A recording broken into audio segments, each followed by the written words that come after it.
नमस्कार दोस्तों, स्वागत है आपका हमारे चैनल सेक्रेट ऑफ लाइफ पे। आज की वीडियो वृश्चिक राशि के लिए गुरु का जो धनु राशि में 30 जून को गोचर होने जा रहा है आपके सेकंड हाउस में, ये क्या प्रभाव लेकर के आएगा, इस पर यह वीडियो है।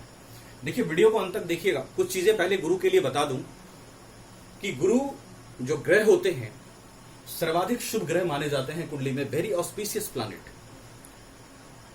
धर्म के कारक होते हैं, ज्ञान के कारक होते हैं, वैवाहिक सुख के कारक होते हैं, वैवाहिक सुख में हार्मोनी के कारक होते हैं, संतान सुख के कारक होते हैं, भाग्य के कारक होते हैं, शिक्षा के, एजुकेशन के, एकेडमिक एजुकेशन के भी कारक होते हैं, संस्कार के कारक होते हैं, कैरेक्टर के कारक होते हैं, ऐश्वर्य सत्ता के कारक होते हैं।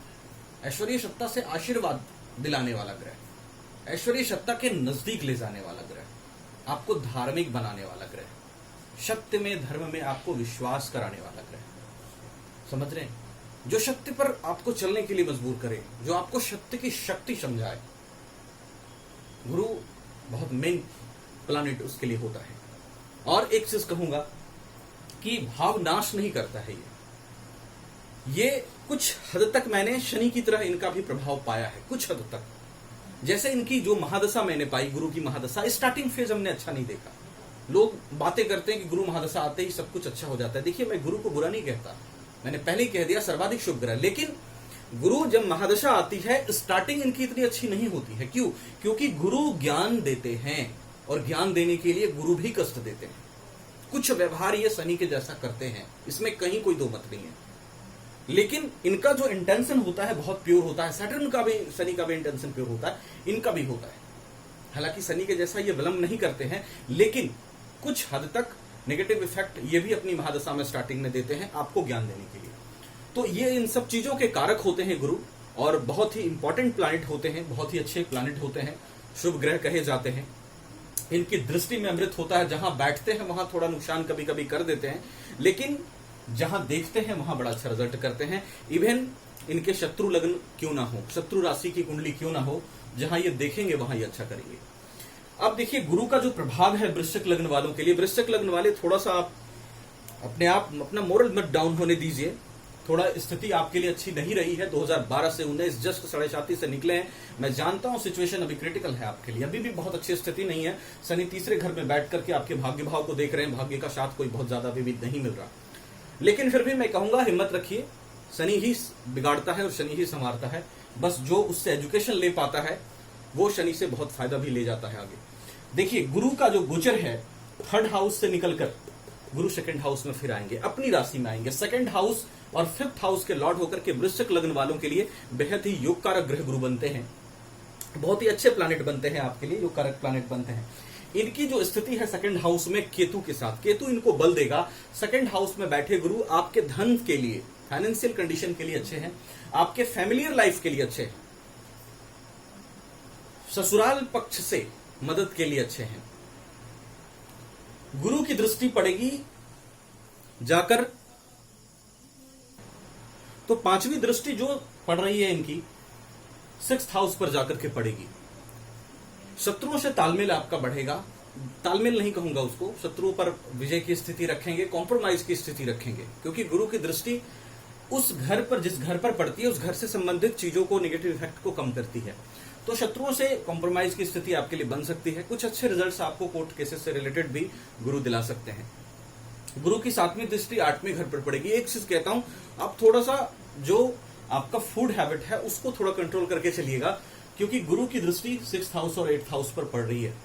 तो निश्चित रूप से आप जितना अच्छा अपना प्योर रखे खाना, उसको कहते हैं सादगी से भरा खाना, जितना मिर्च मसाले का कम प्रयोग करें, तेल का कम प्रयोग करें, स्थिति आपके लिए अच्छी रहेगी डाइजेशन के लिए।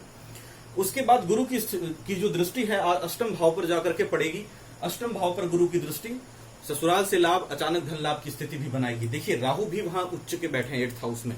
एट्थ हाउस में उच्च का बैठा राहु भी कभी कभी अच्छे रिजल्ट्स कराता है, अचानक धन लाभ की स्थिति बनाता है। वो थोड़ा सा आपका बना हुआ है, लेकिन फिर भी इन्वेस्टमेंट वगैरह आप थोड़ा अभी सोचकर ही करें, बहुत ज्यादा ये ना करें, बहुत ज्यादा रिस्क ना कवर करें। फिर गुरु की जो दृष्टि पड़ रही है 5, 6, 7 10th हाउस पर जाकर आपके पड़ रही है। 10th हाउस पर गुरु की दृष्टि आपके यश मान पद प्रतिष्ठा को बढ़ाने वाली होगी। आपके कार्य क्षेत्र में, कैरियर में आपको ग्रोथ दिलाने वाली होगी। आप, क्योंकि वहां पर मित्र दृष्टि इनकी पड़ रही है, सूर्य की राशि 10th हाउस में बनी हुई है, 10th हाउस में है, तो 10th हाउस में यश मान पद प्रतिष्ठा को गुरु बढ़ाने वाले हैं। इस दरमियान आपके कैरियर में आपको ग्रोथ देखने को मिलेगा, आपके यश मान पद प्रतिष्ठा में आपको ग्रोथ देखने को मिलेगा। राहु के नेगेटिव इफेक्ट को कंट्रोल करने के लिए आप शिव आराधना जरूर करिएगा। क्यों? क्योंकि चंद्रमा आपका भाग्येश बनता है और चंद्रमा को स्ट्रांग रखना बहुत जरूरी होता है वृश्चिक लग्न वालों के लिए, स्पेशली तब जबकि शनि यहां बैठे हैं 3rd हाउस में और उनकी 7वीं दृष्टि जाकर के आपके भाग्य भाव पर पड़ रही है।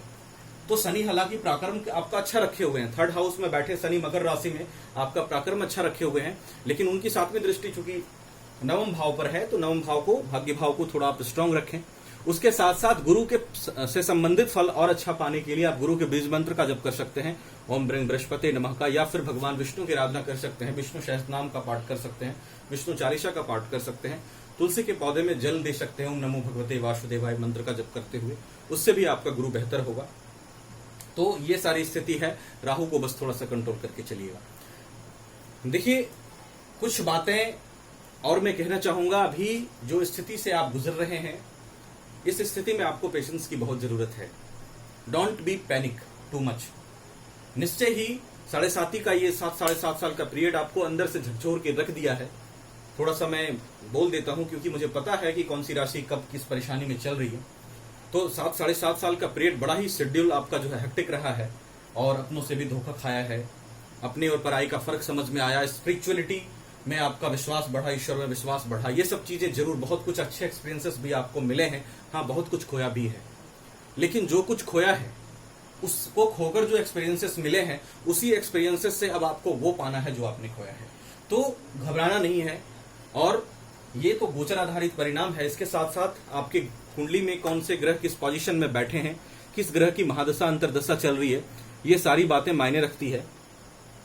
सभी चार्ट्स की स्टडी भी मायने रखती है, न्यूमरोलॉजिकल चार्ट की स्टडी भी, और लग्न चार्ट, नवमांश चालित सबकी स्टडी मायने रखती है। ग्रहों का बल मायने रखता है, डिग्री देखनी होती है, षड बल भी देखना होता है, भाव बल होता है। तो ये सारी चीजों के लिए एक बार डिटेल एनालिसिस भी करा लीजिएगा। अगर आप विशेष परेशानी में हैं, आप अगर हमसे कराना चाहें तो वीडियो डिस्क्रिप्शन में आपको मेल मिल जाएगा, व्हाट्सएप नंबर मिल जाएगा, आप कांटेक्ट कर सकते हैं। अदरवाइज जहां चाहें आप करा सकते हैं, कोई इशू नहीं है।